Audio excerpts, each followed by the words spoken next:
পেবেলস কিচেনে আপনাদের আমি স্বাগত জানাচ্ছি। আজকে আমি নিয়ে এসেছি বাঁধাকপির ডালনার রেসিপি।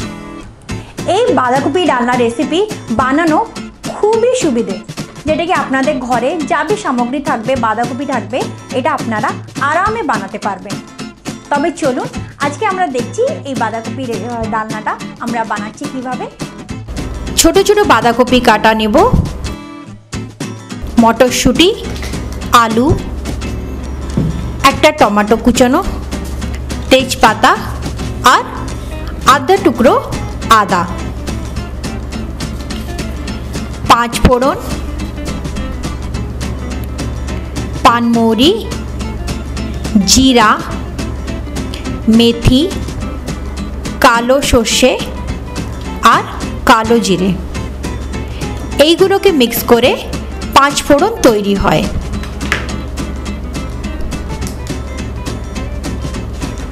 মশলার মধ্যে আমরা দেব লঙ্কার গুঁড়ো, হলুদের গুঁড়ো, জিরা পেস্ট, যেটাকে আমরা জিরেকে বেটে রেখেছি, নুন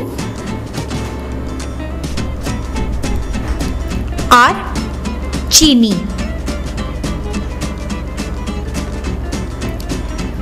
আর আমরা টেস্টের জন্য ঘি নেব আর ফ্রাই করার জন্য তেল। প্রথমে কড়াইতে 2 থেকে 3 চামচ মধ্যে তেল দিয়ে দিব। তার মধ্যে 5 ফোড়ন দেব। 5 ফোড়নটা ভালো করে হয়ে গেলে তেজপাতাটা দেব। তারপরে আলুগুলোকে ভালো করে ফ্রাই করে নেব তার মধ্যে। এটাকে আপনারা একটু ব্রাউন কালারের মধ্যে ফ্রাই করবেন। এখন আমরা কুচনো বাঁধাকপি দেব আর ভালো করে এটাকে আমরা এখন মিক্স করে নেব।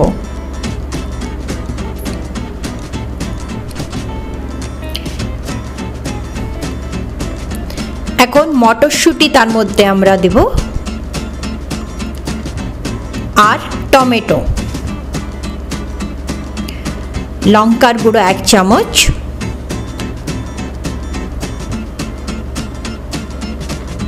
আপনারা চায় তো বেশি লঙ্কার গুঁড়ো দিতে পারবেন। আমি এখানে 2 চামচ লঙ্কার গুঁড়ো।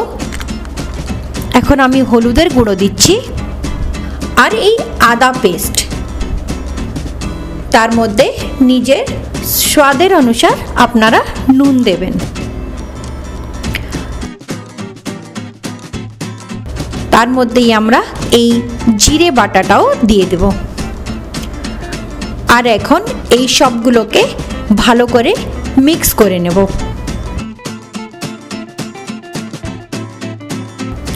এটাকে খুব ভালো করে আপনাদের মিক্স করতে হবে, তাকে মশলাটা যাবে ভেতরে। তার উপরে আমরা 1 থেকে 2 চামচের মধ্যে আমরা চিনি দেব।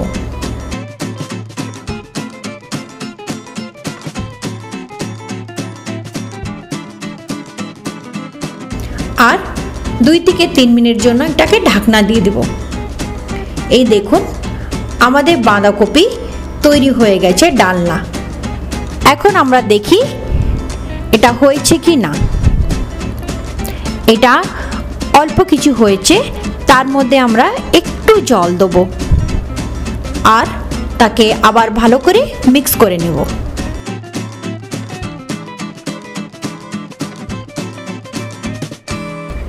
এটা আমাদের হয়ে গেছে বাঁধাকপির ডালনা। বাঁধাকপির ডালনা কিভাবে বানানো হলো আপনারা এখন দেখে নিলেন। যদি আপনাকে এই রেসিপি ভালো লেগেছে তবে আপনারা আমাদের চ্যানেলকে সাবস্ক্রাইব করবেন আর আমাদের ভিডিওকে লাইক করবেন। আমি আবার আসবো আপনাদের জন্য আরও নতুন অনেক কিছু রেসিপি নিয়ে।